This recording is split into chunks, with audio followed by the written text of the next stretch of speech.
Welcome to Real Gaijin, unveiling the real Japan, an American expat's inside look. Now it's time for another story from the Read My Lips series of podcasts.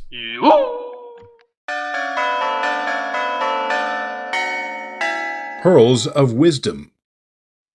World's longest public road test of a self-driving vehicle now underway in Japan. The test features the Macnica EVO, an electric microbus that shuttles passengers between a bullet train station and 3 hot spring resorts in rural Japan. Published on April 20th, 2024. What's new? While robo-taxis in San Francisco and other parts of the U.S. have been getting a lot of attention lately, including some unwanted scrutiny involving a few high-profile traffic accidents, the world's longest public road test of a self-driving vehicle quietly began on Wednesday, April 17, 2024, and will end next Tuesday near a stop on the Hokuriku bullet train line near the Sea of Japan, using the Gosen Macnica Mobility EVO, an electric vehicle EV microbus. What's happening?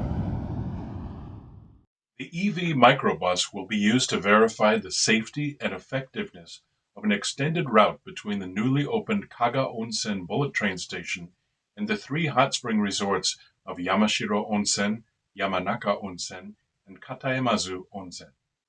In February this year, the company successfully completed a similar public road test in Nanjo City, Okinawa Prefecture, to verify the secondary activity necessary to achieve Level 4 self-driving regulatory designation in the future, using an earlier model, ARMA, of an automated EV bus and roadside vehicle coordination. Cameras and sensors installed along the route were used to monitor the performance in real time, evaluate safety, and establish a system that provided the necessary notifications to allow the onboard observer to make decisions via remote control or switch to manual operation. That microbus was connected to Macina's remote monitoring system called Everfleet to keep track of and manage the real-time operating status of the automated EV bus. Endnote 4.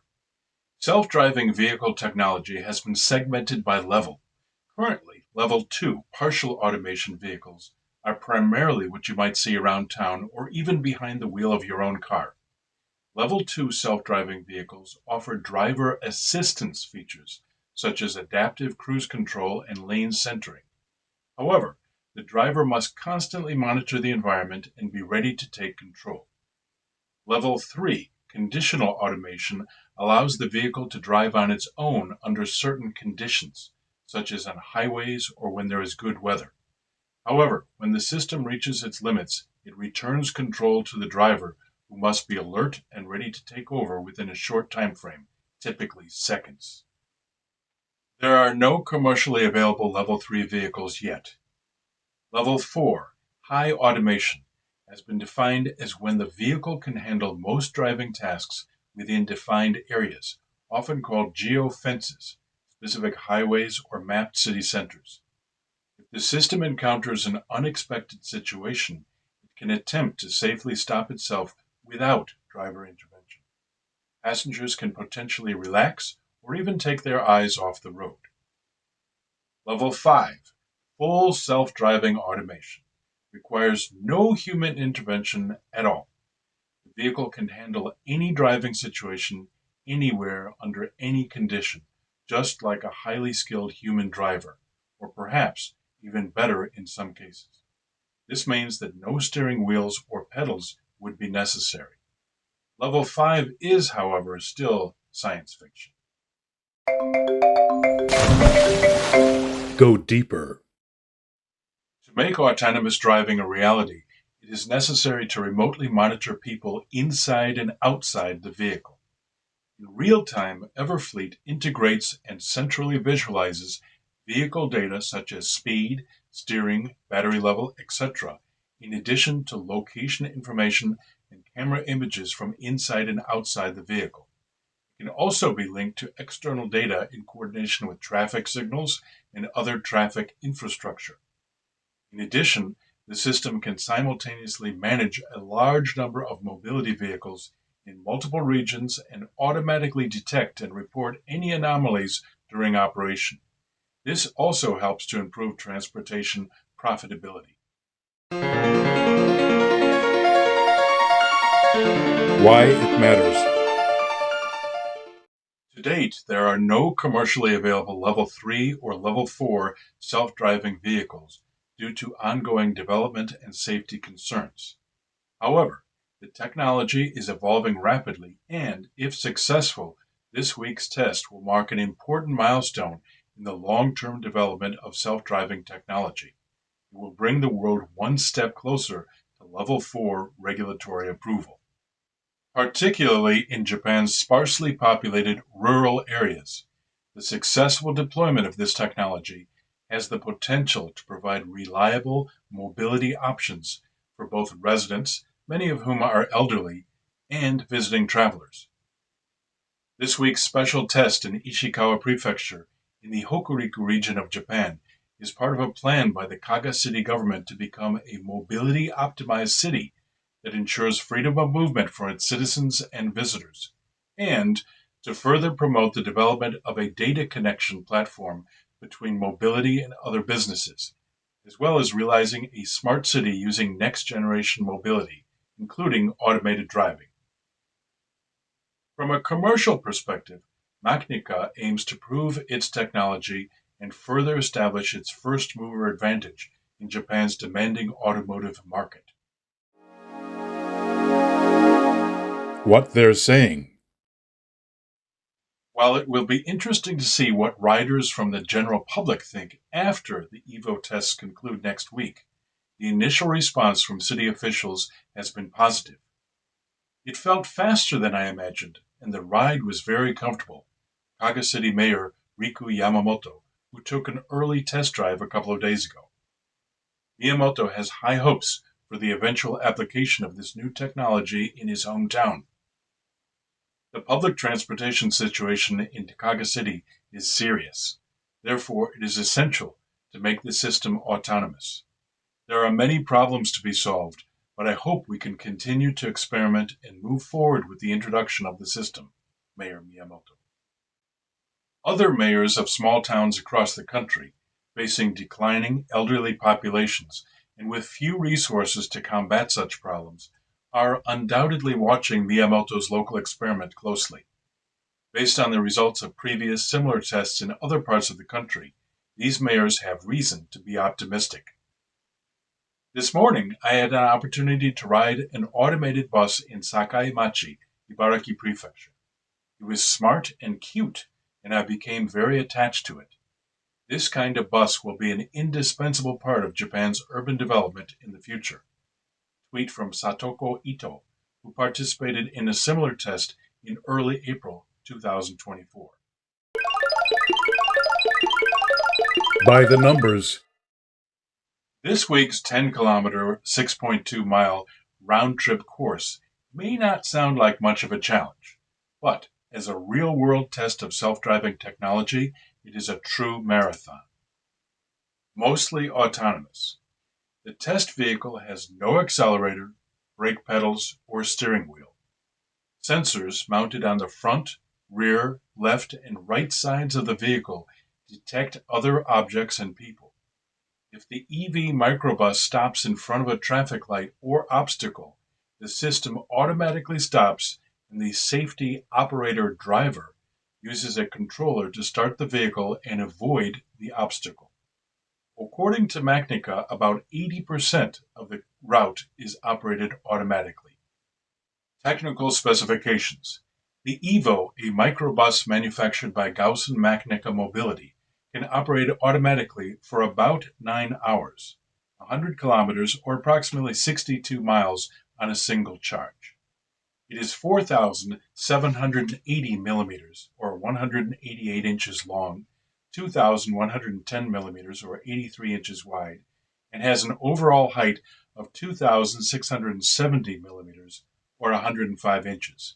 It weighs 2,600 kilograms, 2.87 tons. Seating capacity. The EVO microbus can accommodate up to 15 passengers, 11 seated and 4 standing. During this week's tests, only 10 people will be on board, 8 passengers plus 1 safety operator driver and 1 security guard. No need for speed. The EVO microbus has a top speed of only 25 kilometers per hour or 15.5 miles per hour, but it will mostly be operated at only 18 kilometers per hour or 11.2 miles per hour during this week's test. Regulatory designation. In terms of self-driving regulations, it is officially approved as Level 4 compliant, but the EV microbus will only be operated at Level 2 during this week's test.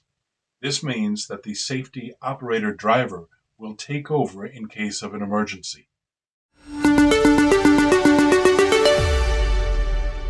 How it works. The Macnica EVO microbus relies on several new technologies to navigate its way up and down the hills of the Japanese countryside. LiDAR, short for Light Detection and Ranging, plays a critical role in self-driving car technology by acting as an extremely precise eye for the vehicle. It emits rapid pulses of laser light that bounce off objects in the environment. LiDAR then measures the time it takes for each pulse to bounce back. By combining all this distance information, LiDAR creates a highly detailed 3D map of the environment. Another key word is GNSS, which stands for Global Navigation Satellite System. It acts like a digital compass and odometer, providing critical information for navigation. As good as GNSS is, though, it may not be precise enough for the centimeter-level accuracy required for some self-driving maneuvers. GNSS signals can also be weak or blocked by tall buildings or tunnels, making them unreliable in certain situations. For these reasons, GNSS is often used in conjunction with other sensors in self-driving cars. LiDAR, cameras, and inertial measurement units, IMUs, work together to compensate for GNSS deficiencies and provide a more robust understanding of the car's position and motion. Commentary. As noted in a piece previously covered by Real Gaijin, it is no surprise that parts of rural Japan are being used as an ideal laboratory for testing fully automated driving technology. Please see 4-color traffic lights coming for self-driving vehicles for more details. I remain optimistic. In fact, I am counting on Macnica and other manufacturers in the self-driving space to prove the safety and effectiveness of this new technology so that it will be ready when I need it at some point in the distant future to get to the doctor's office or our local supermarket, for example. While I will probably be able to drive myself for another 30 plus years or so, knock on wood, it's nice to know that there will most likely be multiple options for simply getting around town without having to rely on anyone. While I am really counting on safe, efficient, and relatively inexpensive robo-taxis for door-to-door service, a Macnica microbus would also be fine. What's next? There is no doubt that further technological advances will be needed to overcome regulatory hurdles and gain public acceptance. However, keep an eye on this space as technological developments are moving quickly. Level 4 on the horizon. While it is still anyone's guess how long it will take for Level 4 self-driving to be widely adopted, some automakers, such as Mercedes-Benz, have already gone on record saying they expect this new technology to be mainstream by 2030. Others say it could take longer, especially for regular passenger cars. As a result, Level 4 deployment via robo-taxis and the kind of EV microbuses Macnica makes are likely to dominate the first wave of true Level 4 autonomous vehicles. Bullish sales plans. Gaussen Macnica Mobility plans to sell more than 500 units worldwide over the next 4 years to establish leadership in the rapidly growing global market for Level 4 self-driving EV buses. Moving on up. While the microbus may be the first out of the gate, it is only a matter of time before larger vehicles are equipped with the same type of self-driving technology. Macnica Mobility is actively developing the Blue Bus, a 35-seat product in partnership with France's Bolloré Group, a major global player in transportation and logistics, communications, energy storage, and finance. Domestic rivalry. Domestic competition is a factor in Japan.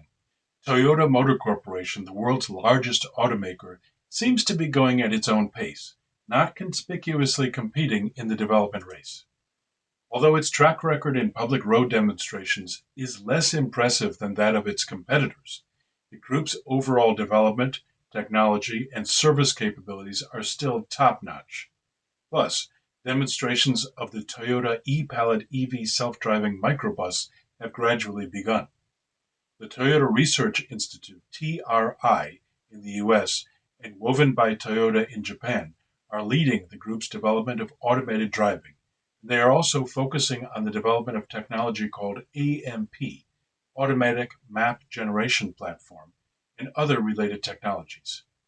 The e-Palette has forward-looking specifications, including the ability to be equipped with automated driving systems developed in-house as well as those from other manufacturers to increase redundancy.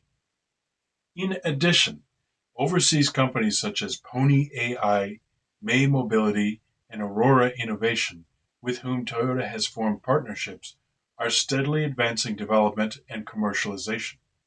It will be interesting to see how these leading startups develop and how Toyota will work with them to expand their businesses.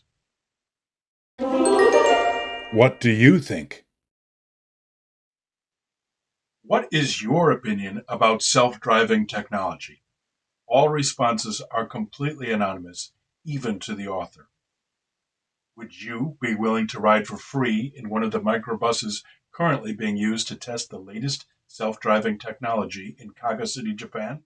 お疲れ様でした。 Thanks for watching and or listening to another story from the Read My Lips series of podcasts on Real Gaijin. Tell us what you think and be sure to tune in again next time. Yoo-hoo!